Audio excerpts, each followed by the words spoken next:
Pemirsa, terima kasih Anda masih bersama kami dalam program Tafsir Al-Misbah mengenal surat Al-Maidah. Sampailah kita di segmen yang ditunggu-tunggu nih sama ibu-ibu semua juga, bapak-bapak yang ada di sana. Saya akan beri kesempatan 3 pertanyaan. Silakan. Allah hanya menerima ibadah orang yang ikhlas.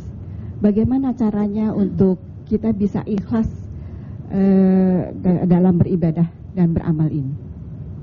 Bagaimana caranya kita ajar anak untuk menghindar dari api? Kita kan mau ajar ya. Yang pertama, kita beritahu dia bahayanya bermain api. Iya.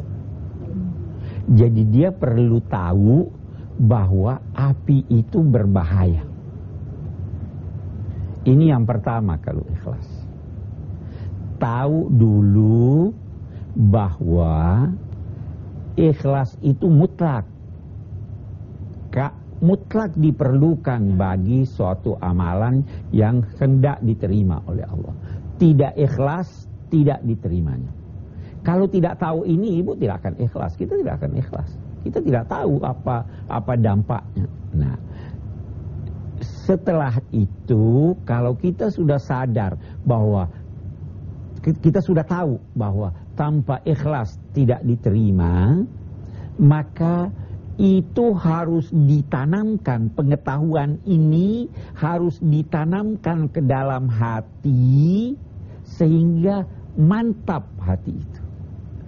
Itu peranannya percaya. Percaya enggak? Kalau tidak percaya masih tidak ikhlas. Kita sudah semua orang udah tahu, ya kan? Umat Islam misalnya semua udah tahu harus ikhlas, harus ikhlas.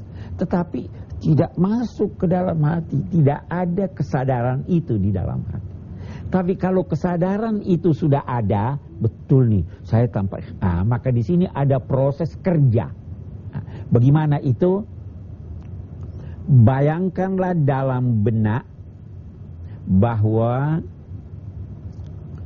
hati saya ini wadah. Di dalamnya tidak boleh ada kecuali karena Allah.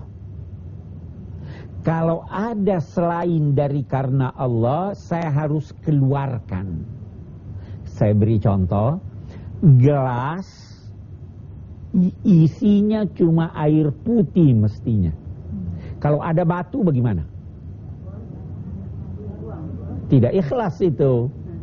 Saya harus keluarkan batunya supaya wadahnya tetap air putih yang bersih. Hati saya ini, dada saya ini seperti gelas tadi, isinya harus hanya karena Allah. Saya perhatikan ada enggak selain dari Allah di sini? Oh, ada nih, mau dipuji orang, saya keluarkan. Begitu caranya ikhlas. Itu sebabnya orang berkata, ulama berkata, ikhlas itu sulit. Karena Anda harus